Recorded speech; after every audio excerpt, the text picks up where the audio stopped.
Smith, and if you guys are just tuning in, you missed a treat of a game here. Snake versus EDG, and EDG just looks so good. We use freight trains when talking about League of Legends. It wasn't just the Chinese freight train, it was the EDG freight train running all over Snake, returning the receipt after their loss in Week 2. The first game, it was as one-sided as can be, but we're already well into the champion side for Game 2. Yeah, we're smashing through the draft right now, so EDG going to swap over to the blue side, Snake on the red. We have Xerath, Azir, and Kalista, the same 3 bans, I believe, from EDG in Game 1, and Vega going to be mixed in here. Nidalee and LeBlanc actually Snake's bans with a Rek'Sai already first pick again for blacklOli. He apparently had to name change between games. Yep, no longer blacklOli. Wants to match the Tencent production and come through with blacklOli. I like it. Okay, at least now we know his name. And the picks coming through, something a little bit different though. They're considering between options, but very supporty. I wonder if this is going to be a certain Juggernaut. Yeah, this might be, let's protect the Crystal comp here. Ellie going to go back on Janna, his favorite support it seems like, and Lulu can go almost anywhere. We've seen BAKA play it. I'm sure Flandre can play it. So we'll see where that goes. But as you said, 2 big supports here. Some very strong champions coming through the picks. I like the ban on the Vega. Meiko made them regret that decision and was just everywhere. I mean, the Talisman, Boots of Moby, Distortions, and just a QSS just in case there are any cheeky stuns coming his way. The Event Horizon wrecked Snake, so probably smart respect ban coming through from them. Yeah, and actually Kassadin and Lissandra have both been left open, and it seems like someone on EDG is going to get the Kassadin because they are going to lock it in here. They do pick it, and they pick the Annie there as well, so a very powerful champion going over to EDG. I do love the fact that even with so many strong picks being available, they don't feel pressured to lock in or blind pick either their top and mid. They're leaving their options open. They've got the very flexible Kassadin along with the balance, I mean, Cora on that, picking through the Rek'Sai. Rek'Sai's strong in any comp, whether it's early pressure or in the late game, has so many different options. And look, Annie, we've seen her in multiple lanes in the LPL. Very flexible with first 3 picks. And it looks like Crystal kind of abandoning the hypercarry hype train. Maybe not. He's considering his options. Yeah, there's no way here, especially if they're going to be picking Nunu there as well. Wow. Snake, you mentioned Juggernaut already. Snake have completely shown their hand here in this draft. Nunu and Kog'Maw, their 3rd and 4th picks. I mean, there's a Juggernaut, and there's like literally protect the Kog'Maw. Like there's no semblance of any other strat. There's no way to change this comp with the last pick. This is all in on building up Crystal. They've already showed they have great proficiency on Juggernaut. Of course, it makes sense. This has always been their identity. They've always been about leveling up Crystal and having him carry, and you can't really level much more than this. But with the picks that have come through, you can see Pawn, he wants to return to the Twisted Fate. With those summoners, I think it's going to be locked in. Best way to deal with a Juggernaut, make sure the game never goes late and nobody overtakes a game like Twisted Fate. Yeah, especially in the hands of a player like Pawn here. And Deft, still not getting a Corki ban. He's going to take it away again here. And EDG have a EDG to a T comp, I have to say. This just suits their style so well. I'm going to be very interested by the early rotations, though, Page, specifically because Corki versus Kog'Maw is a danger matchup for Corki. He can definitely be harassed in this lane. Maokai Barrage ensures that positive trades come through for Crystal even before level 6, getting the extra burst from the Maokai Barrage. So you're going to have to really respect the Living Artillery. So you have to really respect the extra range that Kog'Maw has over Corki. Of course, big magic damage between the 2 of them, but I might even see a lane swap on the blue side, which you wouldn't usually expect in a Corki matchup against a champion that situationally is short range like Kog'Maw. The Maokai, 1 damage threat on this comp, really, but you don't need much more than a Kog'Maw. No, Snake have one job here to protect King Crystal here, build up a nice big fortress for him to sit in and make sure he's safe. Flandre are going to take Maokai here, a champion that I've actually been very impressed watching him play, but makes a lot of sense. They need a front line. Maokai's a very good utility tank. He's good for peeling for Crystal. And as you said, Snake only have 1 plan. And I feel like this is a game that's going to be dissected for months to come because we've seen GE Tiger specifically playing so wonderful the Juggernaut comp, prey on that Kog'Maw, doing so many great things. Crystal, another noted Kog'Maw player. Not many teams have shown they have really a way to deal with the Juggernaut in the late game. Okay, this match might not reach late game given just how strong their performance was in the last one, but counters to the Juggernaut are at a premium, and maybe EDG has something to show us in that regard. I think the biggest question here is that Snake, clearly had a very distinct plan when they picked for this game, and they let Kassadin through. So they're either happy playing against it, or they think it's not good against Juggernaut, because Cora is a fantastic Kassadin player. I mean, the best way to deal with Juggernaut is make sure that they don't get those big 2-3 item spikes across the supports and the Kog'Maw. If Kog'Maw can never build up damage, if the game ends at 25 minutes, you never get the purchase out of the very strong Juggernaut comp. So I have to think they're going to go for the early finish. The Kassadin, though, locks them into a little bit of late game flavor with that pick, but they've got Corki, they've got Twisted Fate. Fate. They've still got a very strong mid game. Yeah, it's almost Kassadin insurance there from Koro in the top lane here. And I think Pawn is probably the focus here for EDG's comp as well. Deft almost always going to play well on a champion like Corki. But you know what? Let's let him do the talking. We're getting straight onto the Rift.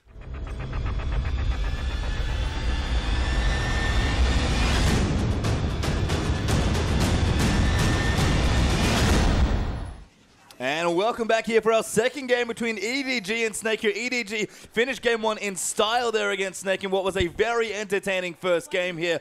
They're up a game now looking for the 3 points here, and Snake, they don't want the reverse of history to be repeated here. They'd love to at least make it a split. And Beast gets on the Nunu. We haven't actually seen the Nunu come out from Snake for quite a while. It's actually fallen through picks and bans. So surprising to see it locked in. EDG, they're going for very early grouping. They want to invade. Yeah, really aggressive posturing here actually coming through there as well here. And actually interesting to look through here as you look down the trinkets of EDG. Really aggressive. They actually have 2 different red trinkets at level 1. Interesting. So they must have a specific plan. They must really want to get the lane swap and have the ability to scan our areas. They both use their scans. I don't know if they picked up a ward through it, but you have to think they're going to go back and change those early totems. Of course, you don't lose much. It only delays your ward about 20-30 seconds. Yeah, it's pretty cool. I think what you can do with the trinket system here, and EDG clearly trying something a little bit different, which is nice to see. Deft, though, actually moving in. Got good wards here on the right-hand side of the jungle for EDG, so they, I think, might be looking for the swap, but Snake have already put the Kog'Maw in the top lane. Swaps and counter swaps. It's hard to say what the teams are looking for exactly at level 1, but the result is Kog'Maw in the top lane. At the moment, Corki and Annie rotating towards the bot. It looks like the lane swap will be on. Yeah, I think blacklOli as well, knowing that there were trinket wards that Snake had put down, wants to go start on the side of the jungle that they don't know about. Flandre also going to start doing some of the Raptor camp as well, but we are going to break out into a lane swap now, so it's Crystal. Might even be 1v1 against the Kassadin. I'm very surprised to see that Koro has not changed his sweeping lens for a warding totem, so of course he will not have a lot of early vision. Going to have to play very, very safe. If I was the enemy team and noticed this, turret dive seemed like a great idea with no warding to even spot an early turret dive. Yeah, but the early swap, I think, comes out in Snake's favor here. Crystal, I believe, has frozen the top side of the map, and they, Deft could not make it down with Meiko to try and get the freeze on, so he's not going to get a hard freeze. He'll probably try and slow push it, and as always, we're going to isolate the mid lane. So yeah, the mid lane stays isolated. The jungle follow is on for Snake.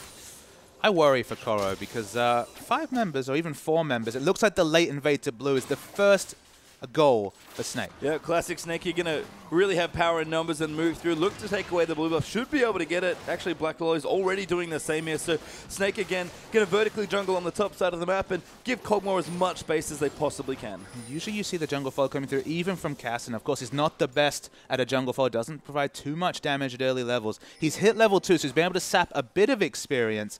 But you can see the pings already. Snake are kind of wondering, why not just clump up and go for the aggressive dive? No, I don't know. I mean, they're looking for it at least in some capacity. Deft actually takes a tower hit. He's been pushing this so hard down towards the bottom side of the map. So 2 very different things happening in these lanes. Pawn actually going to go in there again. Good trend onto BAKA, but BAKA winning out early. But Twisted Fate, no slouch on the auto attacks there, especially with a point in his E. I think the point you bring up is very important. The strong push actually dissuades the turret dive, because if it goes even or wrong, you lose so much if you miss out on the early minion waves being pushed into turrets. So pressure Maokai with the early pushing, ensure that he has to walk down bottom lane to soak up experience, and that does actually effectively reduce a lot of pressure on Koro. Yeah, Beast though does own EDG's left half of the jungle here, and this is again what we expected during the vertical jungling. Ella actually autoed a creep, so this wave is starting to push, and Snake are going to try and get some turret damage now. You can see the rotations continue. They were at a very strong point last game. You can see with both blacklOli and Meiko rotating to level 1 to the top lane, they still want to stop any potential dive. Koro is getting dope here. No, it does flash quite late, but Snake can't quite get the kill. blacklOli though is also coming up. Like you mentioned, Meiko's there as well. First blood there onto the Nunu, but Crystal is here. Flandre actually ported up already at level 2, and he got the double buffs. Now Pawn, he's already activated Ghost. He does not want to flash without vision. He wants to pick up the double buffs himself. He's getting killed though. That's not good news. Crystal finds the last auto. Ella actually cleans up the kill. The buff transfer not happening again here. I think Meiko, yeah, does have the doubles right now, and Snake might dive in again. Flandre tower diving with the Maokai once more, does go down there, but the double buffs now go over to BAKA here,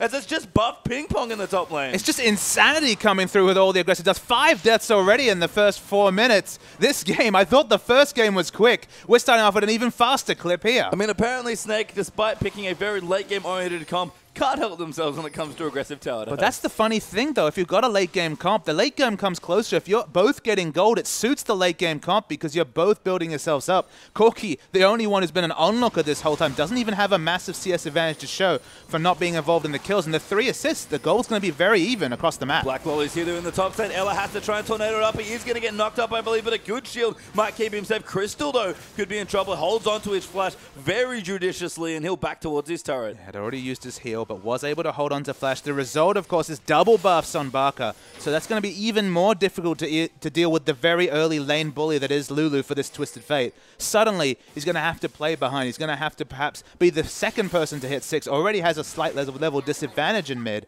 The Destiny is going to need to be on point to justify this Twisted Fate pick. Yeah, and it's so weird as well because these are not standard lanes at this point. So where can Pawn even go to look for an early Destiny? It's a very interesting question, Patient Time. Of course, Kassadin doesn't offer too much, especially pre-6. Of course, he will be 6 by the time that Pawn's Destiny comes through, but still doesn't offer too much in terms of a ganking lane. You're looking for CC in the lane. Maybe wherever Meiko is the safest choice for EDG. I think that's probably a good decision here, as BAKA might even get roamed on now as well. Playing pretty back here on the Lulu. Meiko doing standard Annie LPL things here. Level 2 on the support Annie. I mean, you don't need any more levels to get your stun pastry time, so I don't know what the problem is. I mean, at the end of the day, Annie in any team fight, she can flash in, stun people, and die. As long as those other people are dying, she's happy. And we saw that already in the top lane with the massacre that happened here. But Flandre will come back down to the top side. He's getting heavily denied in CS, unfortunately. Just trying to throw some saplings and get the lane moving. But the AoE might cost him there, actually. His creep wave's going to push back now. And it's just interesting to dissect who took all the gold from those early trades. Meiko was actually one of them. With the boots and mobility, already has a lot of map pressure. Early Dragon coming through. I believe it is spotted by the ward that was already down from Snake. But, of course, with Kog'Maw in the top and just not having a lot of pressure on the map. And now that Korra rotates to mid, it's going to be the first Dragon to EDG, you'd have to think. Yeah, we look at a lot of hyper carries, and a lot of teams like to swap their late game carry into a safe lane, in a 1v1 or even a 1v0, freeze the lane and get a lot of farm and get through the early game. But of course, if you do that, especially on the red side, this is what happens. Yeah, Dragon goes to EDG. That's the standard play, of course, with the vertical jungler, with the follow. If you're the ones that initiate the swap, if you got your Kog'Maw in the top, you're going to give away Dragon. All right, Meiko down the bottom. Level 3 now, coming up in the world on this support Annie. But not quite ready to look at Flandre for a potential stun here. And Korra actually hanging out as well. Level 5 gank apparently coming in. But Pawn doesn't need the relief of pressure and just continues to farm out against BAKA. Destiny's complete. You know, we always consult Messiah when he talks about Destiny. It's always the first Destiny that he values the most. Of course, the amount of pressure the first one puts on will only reverberate with the second and third if it's successful. But of course, if it doesn't come together or if TF dies or loses a lot of pressure, you have to remember it's very difficult for Twisted Fate to push a wave in significantly enough to buy time when he goes for the Destiny against the Lulu. Lulu's got so much wave clear, and blacklOli, that's awkward. That's not a good showing for your second competitive game in the LPL. Does unfortunately get executed by the red buff. I don't believe he completed it, so he's even going to have to go back and saunter there with his tail between his legs to pick it up again. Of course, buffs do stay through death if you get executed, but didn't even pick up the buff. No, unfortunately. Doesn't even have the ulti on the Rek'Sai to rush back in and show it who's boss, but EDG instead will continue farming out. They'll take a bit of a hit there. Snake, a very slim gold lead, and the most important thing for them, they own the top side of the map, and Crystal is free farming. Yeah, and Beast, of course. He's has the extra knowledge. He's going for the early invade, but the rotation is going to come through from Pawn. He'll be the first to react. No further buffs going to be lost, at least just yet for EDG. Yeah, but you can see the early sights on here, of course, a trademark of these jungle Nunus and Beast. Just trying to get some vision out. Almost level 6, going to walk into the lane here as well. Possibly give BAKA a blood boil does there, and they might look to dive the bottom lane now. Considering it, there's 4 members on the bottom side of the map. Crystal, the only person who has no way to get there. Even with their rotational play with this Nunu, remember, you do have Twisted Fate coming through. The Destiny's been popped. They know what's happening. That's really funny. They didn't even get executed, but actually Korra coming in. Beast pops his ulti there. Ella goes down very low there to Deft as Pawn gets the first kill. Beast going to go down as well, and actually that goes to blacklOli. Now BAKA getting dove, and that's going to be a double kill for Pawn. Beautiful first Destiny by Twisted Fate. We always talk about the use of Destiny and the fact that Twisted Fate is so great to have on your team. Of course, if you're being invaded upon, if you're invading the enemy team, the Destiny has the real. Twisted Fate's they're always the first to react, and EDG in general, 5 members react to the aggressive invade. They pick up 3 kills. I'm pretty sure Deft's Corki does more damage than mine, and they come out with a big advantage. Yeah, really strong stuff, and I was going to point out that it was funny that after blacklOli got executed that they would go invade the red buff. Looked like a dive potentially there as well, but but popped the Twisted Fate's ulti, got a bit of vision, and it was better than they could have ever dreamed. The result, of course, is that Crystal does take down this top turret. Anything that lengthens the game is in Snake's advantage. Anything that gets this game later and later is what Snake are looking for. Okay, donating 3 kills, not ideal. They are behind in Dragon, but they're just trying to take advantage of a blacklOli who's obviously a little bit rattled, given that he's already been executed this game. Yeah, Crystal, though, now level 7, does have his Sheen, going to go back and possibly spend a little bit more gold. Koro scaling up as well. Be interesting to see what build he goes for, but probably looking for a slightly later Rod of Ages. Deft, as always, ready to go here on the Corki. Sheen plus Phage and level 7 still. The timing probably not going to be there 11 minutes at least. He's just got a little bit of gold left after the first 2 parts, and he's 1200 to finish off that Trinity Force. So probably 13, 14 minutes going to be for him. Still very standard par timing. Pawn, he's the big benefactor. He's building towards a Merlinomicon, actually going for the big injection of AP right now for a bit more power with that nearly large rod. It will help his wave clear significantly. It's going to be the instant wave clear. Of course, you can throw that red card as the minions are breaking in a line, throw through the wild cards, and with this much AP this early, they're all going to die. Yeah, and that's kind of really what Pawn needs to do, is get the waves pushing and be able to get out of the lanes and influence the other ones. Absolutely. Against Lulu, who has so much wave clear of her own, still going to take a couple of good lances, whereas if you can get 1 rotation through, it's just more time for you to go to another lane, impact it, and walk back to mid without your turret falling down early. Yeah, so EDG up in kills, but Snake up in turrets currently, so a very even game, about a 300 gold lead there for EDG. Edward Gaming also have the first dragon, don't forget, and the second one's going to be back in a minute 50, so I wonder if Snake want to give this one up as well. It'll be very, very interesting to see that. Of course, they've rotated their top lane bottom, so the first indication is no if they've ended this lane swap that was coming through. Of course, they got the turret. They're safer now to have a turret to go back to, so it still makes sense for Snake to swap back. Meiko, he's just hanging back. Not that interesting in experience. Even though he's level 5, you think you need to rush towards Tibbers, but he just wants to make sure Deft is very, very strong. Yeah, and Deft has been the benefactor of a lot of action in the early stages. See, good poke there by Crystal, actually, trying to get the wave into turret, but Deft doing his best to freeze it as he's going to continue looking very strong on the Corki. Tower, though, does get down in the mid lane, actually, so Pawn, a lot of good pressure. I mean, significant that Twisted Fate's actually the first to get down a turret himself. Of course, they did a lot of damage as a team earlier, so it was already very, very low after the very early push and the 3 kills that came through. So it's good that they pick up that turret. Of course, that frees them up to roam because you're going to see Lulu trying to answer that turret and anchor to mid to some degree. Koro himself is opening up a roam. With a minute left to Dragon, they're rotating their top laner very early. He doesn't have teleport, so they want to make sure they have the numbers advantage if he needs to rotate, if they want to clear this vision to set up their second Dragon. Yeah, Koro, they're going to walk back up here. Flandre, like you mentioned, does have his teleport, but I'm sure Koro will be back for this next Dragon in time. But was just maybe seeing if we could get something work done there in the mid lane. That is Juggernaut there, I believe, on base. Nunu there as well. So going for very supportive, very tanky build. It makes a lot of sense, of course. Only really AD. The only reason to pick up a warrior, the other famous enchant, would be just for those autos, those slaps coming through from Nunu. Doesn't really scale off AD, so smart to pick up the Juggernaut. No need to stack down the AP unless there was the unsighted Nunu with the massive ultimate.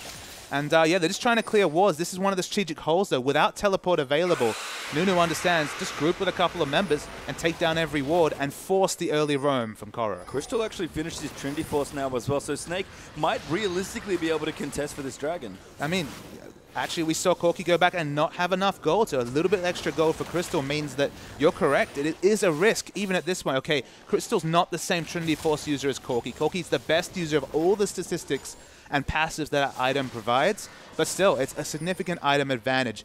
All the constituent parts are good. The Trinity Force completed is amazing. Yeah, Vision just going to get cleared out here now as well. Beast will team up with BAKA there to clear out a pink ward. They do have some vision. There's another good pink ward in that brush just to the left there as well, but Snake are going to look to start the Dragon. Going to need a pick here, EDG. They don't necessarily have an easy way to do it. Pawn does a lot of damage and has a lot of pokes, so they have to respect him. But look, Crystal's already doing a lot of damage. This is one item on Crystal. Yeah, and he's going full Juggernaut, staying in the front line, getting aggressive towards the carriers and forcing EDG away. So we use this Juggernaut term quite a lot, and people might wonder, okay, it's just to protect the Kog'Maw, right? But the big thing about protect the Kog'Maw is it's always about defensive positioning coming out from the Kog'Maw. The Juggernaut opens up aggressive positioning from the Kog'Maw. He goes to the front. Any skill shots come up onto him. So many defensive peel utility ults coming through from his team that he'll still survive. They want people to focus the Kog'Maw because they have the help to build him up and be that strong frontline damage threat it can be. Yeah, and look, those ultis going to be aimed at Kog'Maw anyway, so might as well put him where he can be seen. Absolutely. And now Dragon going to get aggressive on the Scuttle Crab, going to go down here as well. But Snake, sorry. Well, Beast and the rest of Snake going to look to try and contest for this Dragon. Pawn is off to the side on the Twist of Fate. Can, of course, provide vision, if nothing else, with his ulti. Deft chunking out people as well. But Snake, still with an item up here on Crystal, have to try and contest now, I think. I can't demonstrate how important it is for EDG to get this next dragon. Okay, it won't decide the game, but you give any advantages, you cede any advantages to a Juggernaut comp, you give them any sort of parity on turrets, on dragons, it just gets them closer and closer to what is such an oppressive late game for them. Teleport comes through actually from Flandre. He goes to the top lane.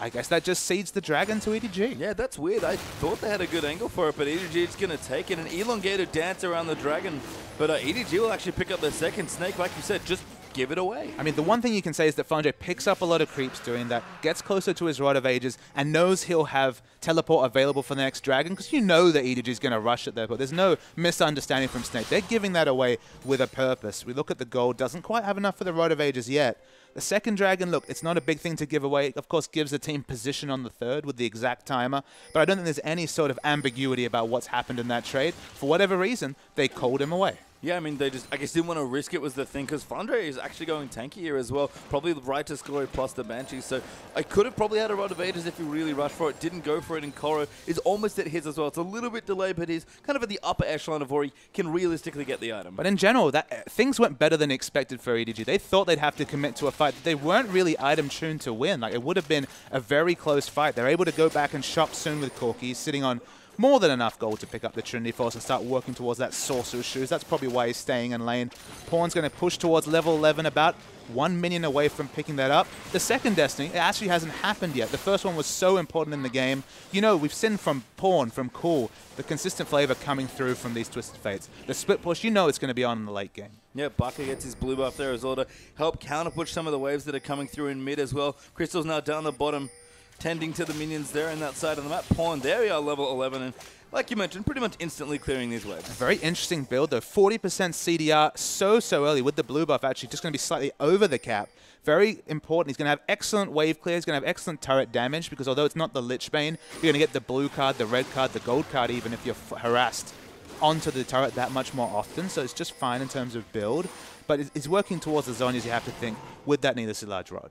Crystal there, as you mentioned, does get the Grump there as well. Deft down the bottom side. Does have a Trinity Force, not quite the Sork. She's actually a longsword instead. Probably going for a Bloodthirster. Presumably that longsword's a Vampiric. So you might ask why with the Merlinomicon. Why go for it? And the big factor you have to consider here is how much healing is there on the Snake side for their Hypercar. And wildcards have such a large AoE and such long range, you're able to consistently apply the Merlinomicon debuff to the enemy team. That sounds like a small factor when there's no Soraka, there's no obvious heal, but between the Janna healing and just all the supportive abilities, anything to help shut down this Juggernaut in the late game or even the mid game could be critical for EDG. Yeah, top tower goes down there. EDG will take out Snake's outer turret. They're the last one that they own there as well. I mean, again, Snake playing very patiently. They have no real reason to take unnecessary risks. They just need to make sure they get to a point where Kog'Maw's looking good. And the onus is on EDG. The game is on some sort of timer here, you have to think. It almost feels like double AD versus Mundo type of timer that comes through with the Juggernaut comp. In the late game, there's just been no comp that's been able to reliably beat them or even pressure them just because of how strong Kog'Maw is. His scaling with the percentage magic damage on the Biochain Barrage. You just add standard AD items. He does so much damage. It's so hard to take him down. He's even going to have the Nunu Blood Boil on him just for an embarrassment of riches in terms of attack speed and damage. As I see a smirk coming through from a certain producer. Kog'Maw is so strong in the late game, and they have to pressure him. Even though they've got things like the Rod of Ages, they've got scaling of their own, nothing compares to the scaling of the Juggernaut. No, and for me, it's Pawn who just hasn't pulled the trigger on the second Destiny yet. But the Destiny's active. Is it going to go in potentially? As popped it, like you said, I guess just wants a vision, and Snake are very comfortably playing back towards their tier 2. And the vision does give them position on whatever kind of advantage they're trying to get. They're pushing in aggressively to this bottom lane turret. The big thing to consider, without the Zhonyas, the Suicide Port is a real risk, so it's understandable to not want to go too aggressive with your positioning, not go full Messiah without that Zhonyas. Well, slightly missed time, unfortunately, for Pawn, because he just got his Zhonya's Hourglass. So awkward. Could have done it if he had it. Yeah, a little awkward. 40% CDR, though. I mean, it's not going to be too long. Of course, it does have quite a long cooldown. At level 11, I believe it's just over 3 minutes or around that 3-minute mark. but not completed just yet. It's chugging down pretty quickly here for Pawn. I think that's the other reason for the cooldown build that we've seen on a couple of other Twisted Fate players as well. I think Assassin from King comes to mind in recent games. So again, just use more ultis. But this is not what Pawn went the last time we saw the Twisted Fate. So I think the fact that the Merlinomicon is so core to their style and the champ pool that the enemy teams have picked, that he kind of just seeded early pressure, seeded the less damage. Of course, without the Sorcerer's Shoes, the less flat magic penetration, especially early, is going to really affect you. So going for the CDR build, it gives him a lot of utility. It pigeonholes him in terms of utility until he finishes the Zhonya's. But now with the Zhonya's, can be the playmaker that Pawn and EDG have always cried out for, and Pawn has fit seamlessly into this lineup. Yeah, Pawn's just a fantastic player. Has pretty much since from day one here when he started playing with EDG, it just fits so well. And that's been the big story for EDG as a team. They've just clicked instantly almost, it feels like. You know, you could talk about their old lineups, talk about the Koreans being a strict upgrade, but at the end of the day, they're just a good team, and they've always looked like a good team. I think we took a little bit longer to warm up to the new lineup just because, again, Name to Deft didn't seem like a strict upgrade. Of course, he's been wonderful so far this season. Deft, he needs so many plaudits. He has been excellent, but it was, you know, it was a slight upgrade at most. That was the kind of thing there. And of course, there was the potential of the language barrier coming into the team and taking them back from their rotational late game shot calling strategy of previous years.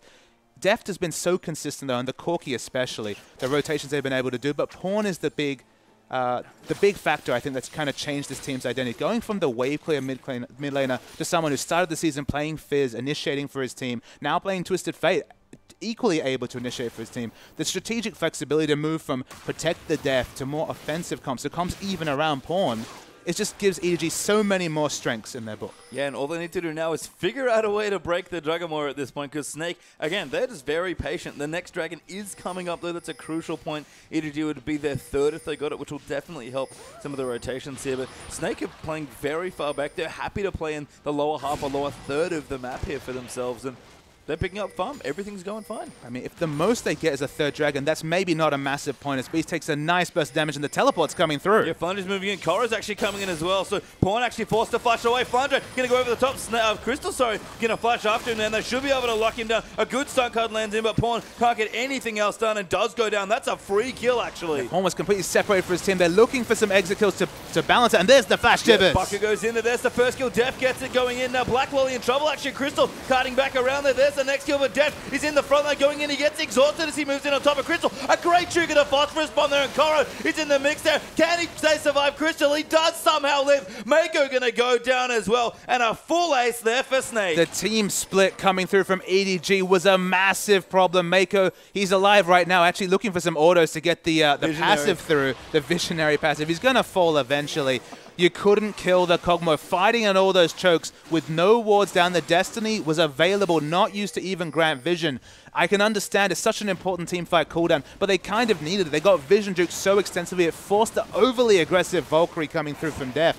And the result is a dragon, and suddenly massive momentum for Snake. Yeah, and again, Snake buy more time. 6 minutes, you have to think they're going to buy at least for that dragon. A ton of gold there after that fight as well. To lose a mid-game team fight as EDG playing against this comp of Snake is disaster. And that's the thing, like, you think, okay, why is there 6 minutes longer? It's just the reality that to finish out this game, unless you can get a massive pick and break the base earlier than expected, you realistically do need a massive advantage, like for example, the 5 dragons. So it's going to take 6 minutes longer at minimum to pick up the 5 dragons through from EDG now that Snake have picked up one. Of course, that's the stats. The 6% AD and AP is going to make the shields and the damage stronger from both Crystal and the rest of the comp. And this is already some interesting face checking. Face check there as well. Flandre going to dive in. Crystal in the back line going to go in, and BAKA actually pops the ulti onto Flandre. Beast uses his ulti there as well. blacklOli diving in the back onto Crystal, but Crystal gets the first kill there onto the Rek'Sai. Korra diving in the back. Pawn around the side there as well. They snipe Crystal with the Twisted Fate ulti. BAKA looking to go down here as well. And there's the ace for EDG. And the big hero there is Pawn, both cancelling the channel on the Absolute Zero, and then the flank coming through. It looked so great for Snake. The percentage health was coming onto Flandre. He was a massive tank in the front, but with the flank, suddenly Crystal was ambushed in the back line. Nothing he could do. It should be barren for EDG. Wonderful team fight from them. The cardinal sin of Kog'Maw seems to be don't Lulu ulti the Maokai. The cooldowns are there to use for Crystal. Any fight that you don't get to use them on your Kog'Maw is a fight that just goes a little worse. Although people are getting executed by this Baron. Actually, a lot of people. Pawn even has to use his on his blacklOli, saves the day there, and they do finally get the Baron. The last revenge of the Baron pastry time. So often slain with nobody taken down, but pick up to us. We see the replay. This looks great for Snake. Watch when the Wild Growth is used on Flandre. Suddenly everyone's chunked down. You're like, oh my goodness, EDG might lose this game right now. But suddenly it's so different because once that big cooldown is used on Crystal, he's a sitting duck the moment that he's fact. Nothing he can do against the Twisted Fate coming through, and that's the important factor for Snake, and that's the important factor for the Juggernaut. Always have the Kog'Maw at the front. Of course, when you're face checking, that doesn't make sense, but you can see the reasoning. If any of the cooldowns are not used on Crystal, if he dies partway through the fight, the start of the fight, you can look down the Snake lineup. There's no other damage. No, it's just Crystal here, the king, who is trying to put the team on his back. He does have a few more items coming in that last fight. I mean, we criticized BAKA a little bit for not being able to ult Crystal, but he was just out of position in that fight. Couldn't add shields, couldn't add anything. I mean, it's hard to be in position when it's a gank brush, basically, there. There was not too many things they could do, but you can see how Twisted Fate is actually a very important champion against this Juggernaut because he always has the ability to go in aggressive. Whether it's going in aggressive with the Messiah-like plays and the instant Zhonya's, whether it's getting the red or gold card in the backline, he's someone that can ambush Kog'Maw wherever he positions, whether it's very aggressively, whether it's very conservatively. And I do like the Twisted Fate and the reactions coming through with the Merlonomicon. They have ideas of how to deal with the Juggernaut, but it's still 25 minutes in. They're still building up gold. They don't have a big enough advantage, and there's no reason that Snake can't take this game in the late game. Yeah, they've kind of kept EDG at arm's length here a little bit, just getting things moving here. We do actually have the Bloodthirst to finish now for Crystal, so really putting the Juggernaut part of the Juggernaut comp, I guess, in. Lots of life steal and a good shield there as well. And it's interesting to see the Blade the Ruin King coming through from Corki. Of course, some people tilt towards this item second over Bloodthirst. It almost always is the Bloodthirst to pick up from Deft. He realizes there's a lot of health stacking coming through on the Snake side. A lot of magic resist being built. Picking up the Blade the Ruin King for a bit of self-peel, for a bit of percentage damage onto this Beast Flandre frontline. And of course, the Wild Growth just amplifying the health statistic. Blade the Ruin King might actually be doing more work than the Bloodthirster in this situation. Yeah, and the Baron buff doing work there. EDG just managed to pick that one up, but do take a turret out in the bottom side of the map as a result. 4-2 now in those objectives, and EDG creeping up in gold. 6,500 gold ahead now. It's not enough pastry time. That's the one thing I've learned about the Juggernaut comp is it's never enough gold until you break the base. Getting down an inhibitor is the major factor because you look at the amount of wave clear coming through from Snake. It's massive. I mean, Crystal not tuned for wave clear perhaps, but of course Lulu does so much wave clear. There's a lot of help from Maokai and Janna. There is significant wave clear coming through, so breaking the base, that's the big thing that EDG want to do. The Baron buff, it buys them a lot more map pressure, but until they take one of those inhibitor turrets, they're still going to be wanting more. Yeah, so our next pressure point, you're actually going to be the Dragon coming up. A minute 30 there for that one would be EDG's third and Snake's second for the respective teams here. So Dragon up. I mean, again, EDG have had trouble forcing Snake out of their base and trying to fight them, but Dragon's the next best point for them to actually pick a 5v5.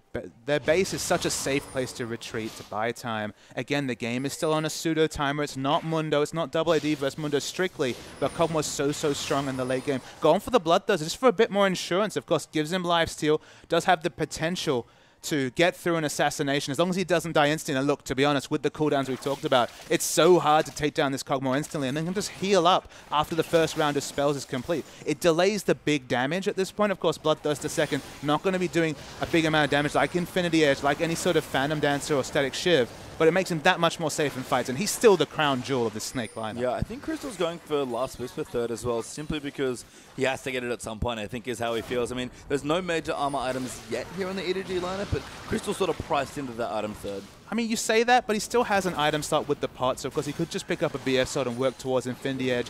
Of course, it's a bit... Once you pick up the pickaxe, you have the option, you have the flexibility, so there's no reason not to pick up the pickaxe. It's going to be an Infinity Edge and a Last Whisper eventually, but I think at this point, no rush to pick up the Last Whisper. No real armor items completed. They just want to deal with the latent damage of the magic damage of the other four members and explode this little caterpillar. Ooh, Dragon is back up very soon. 3 seconds left here. Snake moving into position actually on top of the Scuttle Crab. Good ward there as well. Ella will clear out the very sneaky EDG ward there in the pit. Crystal going to take out the Scuttle Crab. No, can't quite do it. Deft actually going to move in. Beast moves in. He really wants it, and they do manage to pick it up. They do manage to pick it up. It was only a small amount of damage to take it down, but that Scuttle Crab deceptively tanking in. blacklOli's in the middle of a lot of members members. They're not committing to anything. The teleport is used though, and so is Koro's. Flandre's pretty tanky. He's actually got Spirit Visage now, and blacklOli's still going to get caught out of position here. They're going to run in on top of him, but they don't want to commit too hard, it seems like. But blacklOli taking a bit of damage. Nunu doing some work here, but Crystal biting up, and Koro's set up a beautiful flank around the side. Flandre dives in onto Meiko. Snake are trying to split them up, but they don't want to get too split here.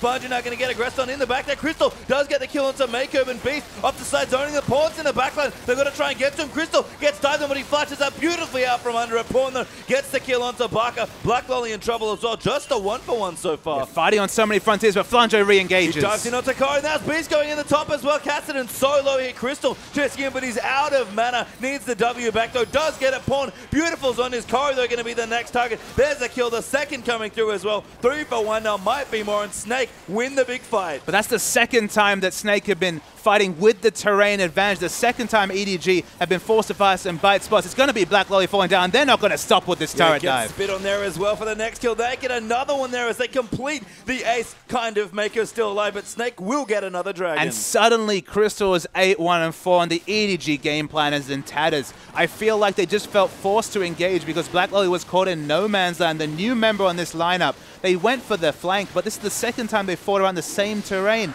The enemy blue buff, and they were juked. There was never any ability to get any sort of damage onto Kog'Maw. He lived very healthily with the Bloodthirster lifesteal especially. They went for the assassination with Pawn's ultimate. It's just not enough damage though. And Pastry Time, second team fight loss, now even in Dragons.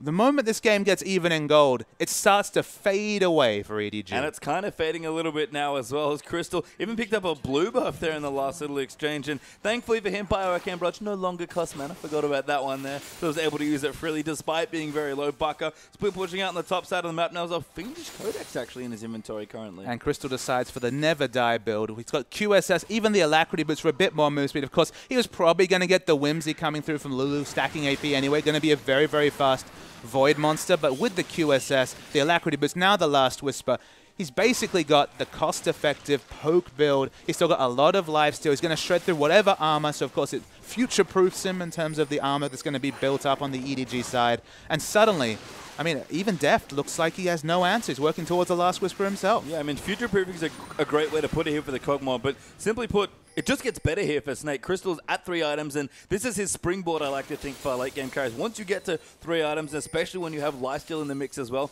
it only gets better for you from that point. It's one of those cases where, okay, Last Whisper, he would have preferred an Infinity Edge perhaps, but he used all his gold at the same time. It's such an efficient spend to have so much defensive stats between the Alacrity boots and the QSS, and had enough gold to finish the Last Whisper. Probably not enough to pick up the BF sword unless he sold his Dorans, but no rush to do that. And look, the build, it's not ideal, like it's not optimum damage, but it is a very, very safe build for the crown jewel of Snake. Yeah, Infinity Edge is coming, don't forget here. That's Crystal's next big purchase. You have to think as we look through the rest of the items. We have one Mikhail so far there for Ella. Crystal doing what he's supposed to do here, just running forward and Wing Koro. I mean, you say running, he moves so fast with the Whimsy. Pawn is trying to create map pressure, but you see how fast he has to react. He started walking towards the bottom lane wave, just to cause a bit of map pressure. Of course, that's what we've seen from Cool, from Pawn. It's just being a nuisance, split pushing with Twisted Fate. But this Snake lineup can dive. It does so much damage. 1 W, doing half of Meiko's life. And you just can't protect these structures. And I love that Crystal isn't even hitting the tower with his W up. He's actually running past it and just trying to auto people. I mean, at the end of the day, if Crystal's cursing one thing, it's the soft movement speed cap, because he's got the Blood Boil coming through from Nunu, the Whimsy, Janna's passive, so much move speed coming through from his allies. He's going to be moving around these fights at lightning speed, and there's just so little you can do if you're EDG. Yeah, I mean, they're just... Nothing you can do is correct here. Crystal does take out the tower. That's the 4th there for Snake. We'll even it up. Baron is a threat here as well. EDG do have a nice wave pushing in the bottom, I believe, as well. But Snake, they're going to set something up here. Even if they don't get it, they'll force a fight. I don't understand how you can die with Mikhail's Crucible being finished. The QSS comes through. It's already quite speedy. We've mentioned that. But then the Whimsy, then Janna's disengage, the extra Blood Boil coming through, even the shield coming through from the Locket Alliance side, because why not? He's so tanky. He can be in the front line. Jugglemaw's good for a reason, basically. It is indeed. And Snake are the team in the LPL that looked to play it. They had a game on, I believe, yesterday, in fact, where they got a win, but it looked a little shaky. But it wasn't quite as one note as this comp. There's not even an argument of damage in this comp. When OMG ran the comp, they were like, all right, just give Cool an assassin, whatever. He went Zed in the mid lane, kind of unsettled the whole comp. This is one-minded. This is what Starhorn Royal Club wishes they've been running the whole season with Name.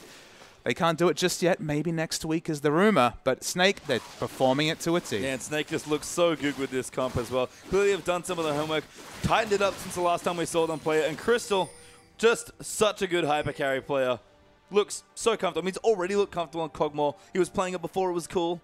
And looks good now that there's a full comp built around him. Suddenly I want to see a hipster Kog'Maw skin. As I'm looking at the CS values coming through, Kog'Maw's the highest. That's pretty good if you're Snake. But Twisted Fate's been just fine. He's still able to one-shot the minion waves. That's an important thing. He's creating a lot of pressure, but realistically, can't walk up to Flandre, especially once Flash is up and Flandre in a few seconds. The pick potential still exists. Very speedy Kog'Maw, you have to remember. He's able to rotate around the map very, very fast. Not yet 3 dragons for either team, 2 apiece. I mean, add 5% more move speed. Why not? Just throw it all in there. Yeah, love that you mentioned that, because that's our next tension point in this game. 1:30 now till that next dragon does come up, and the Baron is a big threat as well. We're 35 minutes into this game almost here, so 2 big objectives on the map, and Snake, you know, they're looking good. They've got a good, not advantage, but they've got a good position right now in this game, but they still have to be very careful. There's not any real deletion damage to speak of, though, Patient Time. Who is the person that's going to get onto this Kog'Maw and explode him? TF doesn't have the items to do that yet. With the Lich Bane getting a bit closer, but with all the peel, the wild growth, the linear engage right now, even if everyone suddenly flashed onto Kog'Maw, there's so much disengage and extra health and shields to give him that you just don't have the damage to burst through him with 1 rotation of spells. And if he's able to start auto-attacking, we all know how these team fights go. Yeah, and Crystal's actually not going to go for an IA that I thought he might get. He's actually got a Static Shiv as his 4th item. I mean, there's a lot of extra power right now. Of course, he's going to be item capped very, very soon, Patient Time. Don't forget that. So he's going to be able to switch through between the items. I mean, stacking attack speed is probably not the ideal, but it gives him a lot of power right now. And he can just go and do plenty of damage in a fight. Yeah, Flandre tying up Pawn in the bottom side of the map as well. blacklOli, the in eats some damage, and just takes a couple of chunks there. About 150 of his health taken off there. Just trying to see 2.3 attack speed, and that's without Blood Boil running. That's a little bit scary. So it's going to be very close to the attack speed cap, you'd have to think. We're at the 2.3, 2.5 being the hard cap. He's starting Baron himself. They're not worried at this point. The Destiny is active. They're aware of this Baron. They are as well here, but Chris are going to turn on blacklOli, diving in the back there, but the Juggernaut is just so tanky here. Flandre actually moving into a great ulti there for Beast to zone them off. Meiko getting chunked down as well. Pawn looking low there as Crystal just cannot die in this team comp. They're diving in. So actually they do the damage, but it's not enough. The ulti from Janna coming through. Deft really wants to kill, and he does manage to get the shutdown, but it'll cost him his life as a result. Gets a second kill as and Koro is cleaning house here. Ella trying to dive away. Koro gets the double there as he takes out Ella, and Flandre actually might be able to kill him. 8 people dead so far. Only 1 more can live, and Koro is the last one standing. Koro is actually the last person standing. Not a lot of damage, but enough to take down the Kassadin. Finally, Crystal dies, but at what cost, Base Time? That's the big issue you have to talk about. Not sure if they're going to have all these summoners available to repeat that in a few minutes' time. Okay, Crystal's Flash and Healer down, but the cooldown on the QSS, the cooldown on the Maokai is going to come up soon. They got what they wanted, but it's not enough to get a big victory. We're going to see the replay coming through. The Destiny was activated first, so blacklOli takes a lot of damage before the fight starts.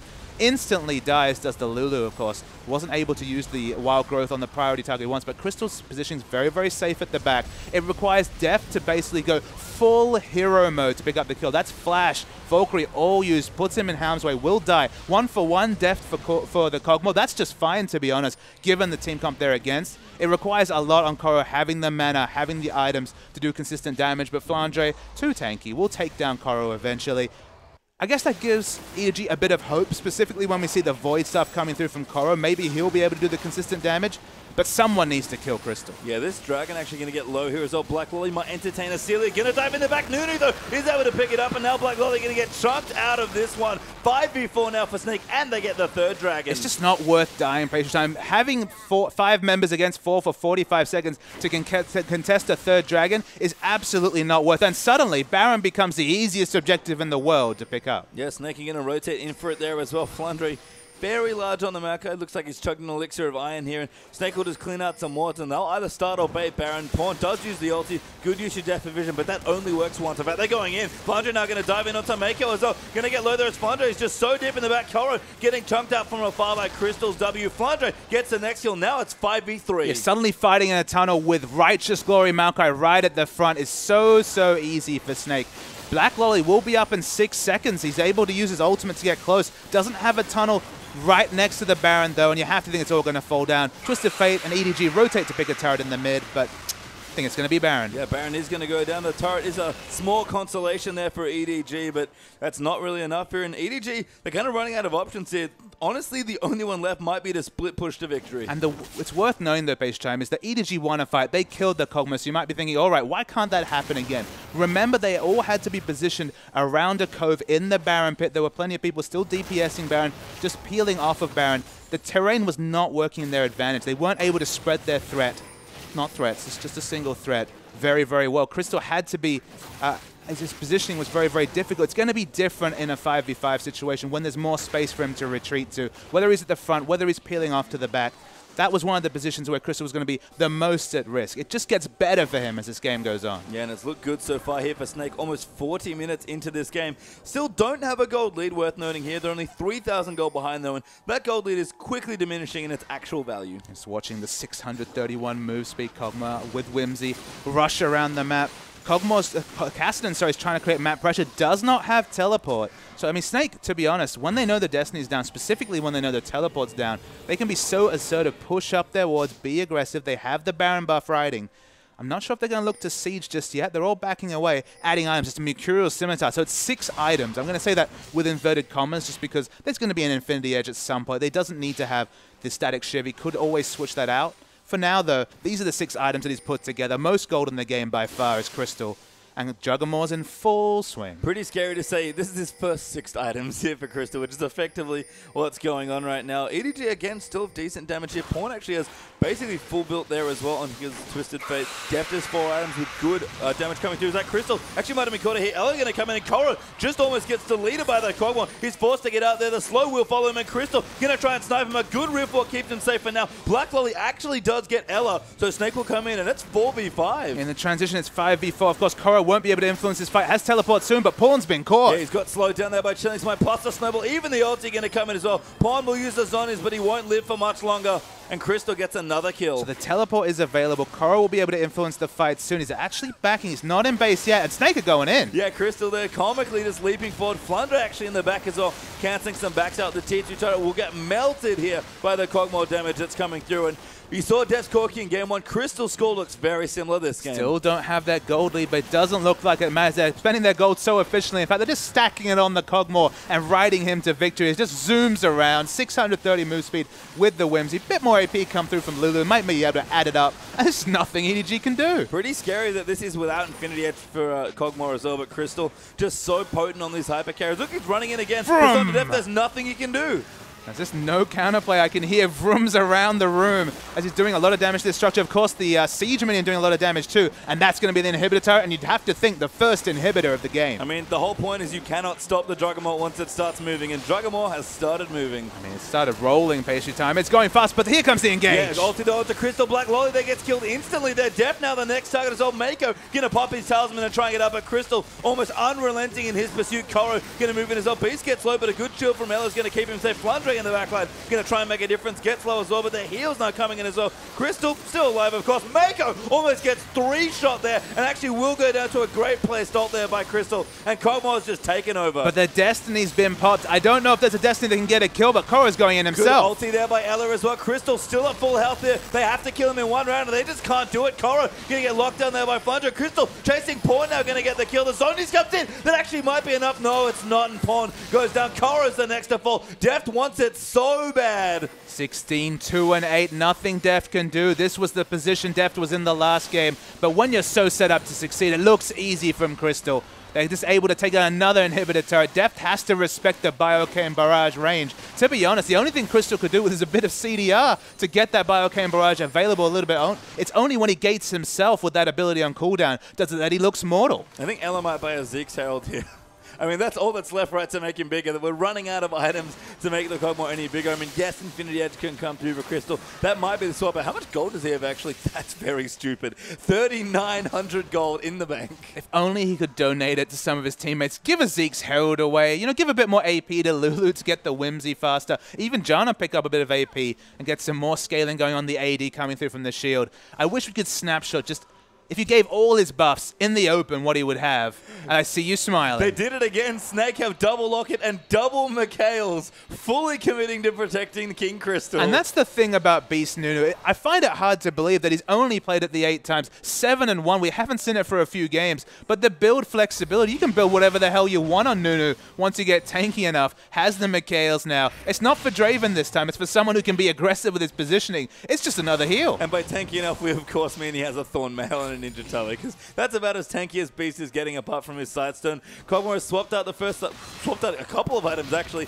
We got more attack speed, Flandre and Blade of the Ruin King. I mean, like, he doesn't need boots, Space Jam. He's losing on he a bit of flat boots. movement speed, but he doesn't need the boots. It's reminiscent of Keith McBrief and his double Phantom Dancer. It doesn't quite have double Phantom Dancer. He has every offensive item. He's got Whimsy, he's got Janna passive, he's got so many movement speed augments. He's working against the cap anyway. He's crashing against it so hard. Why not make it easier on yourself? Yeah, sure. Missing out on boots here in this comp as Crystal now gets a red buff just to make it even scarier. Baron back in a minute 10 here as well.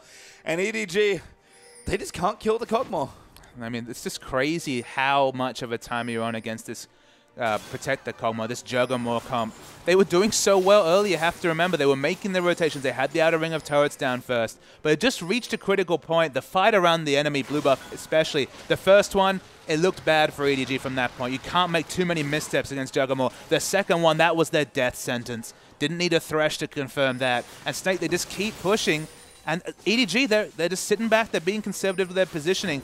They're just hoping for a miracle. Yeah, I mean, if they can somehow kill this Kog'Maw, we mentioned it, it's just 1 damage trap. Flandre casually teleporting from base. He has a Void Staff on his Maokai. And he has the home guard boots, you'd have to think, to try for an engage. They want Deft. He was going in, actually assumed he was going to press the W. Deft gets turned down to half health in 2 shots. And now Flandre going to dive in the back. Crystal going to move in as well. blacklOli going to dive in onto him, but he's kiting back so well there. Rek'Sai going to be the first kill to go down to BAKA. Meiko follows soon there as well. Koro's forced to zonies.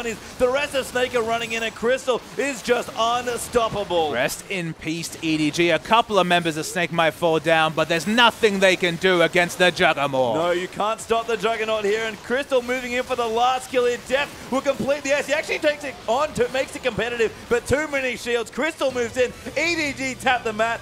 And what a series there. Well deserved that it split 1-1. The surrender comes through.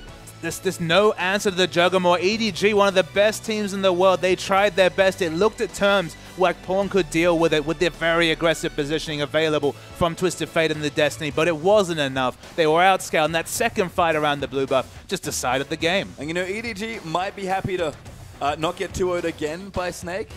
They'll hold on to first place as well, crucially, with only a point each going to both these teams. But Snake, I'm almost surprised they didn't pull out Juggernaut in game 1 with how well they played that second game. And it might be the point where you just have to blind ban Kog'Maw, something that we haven't talked about for so long in competitive play. But you need to respect that this is the team of any team in the LPL that are set up to succeed with the Juggernaut. It'll be interesting to see what EDG take away from this series. Because, look, if the Kog'Maw was banned out, if Juggernaut wasn't available, theoretically they might have been able to repeat that game 1 performance. But I think some players, they're going to have rosy memories of that excellent game 1 where they annihilated Snake. And the next one, some other players, though, the nightmares of the Juggernaut. Yeah, and the Crystal's going to give Deft a couple of nightmares there, but a great split between EDG and OMG. Those are the 2 best teams in the league. You want more? The 3rd best team is coming up as well. OMG are going to take on Starheart and Royal Club after this quick break.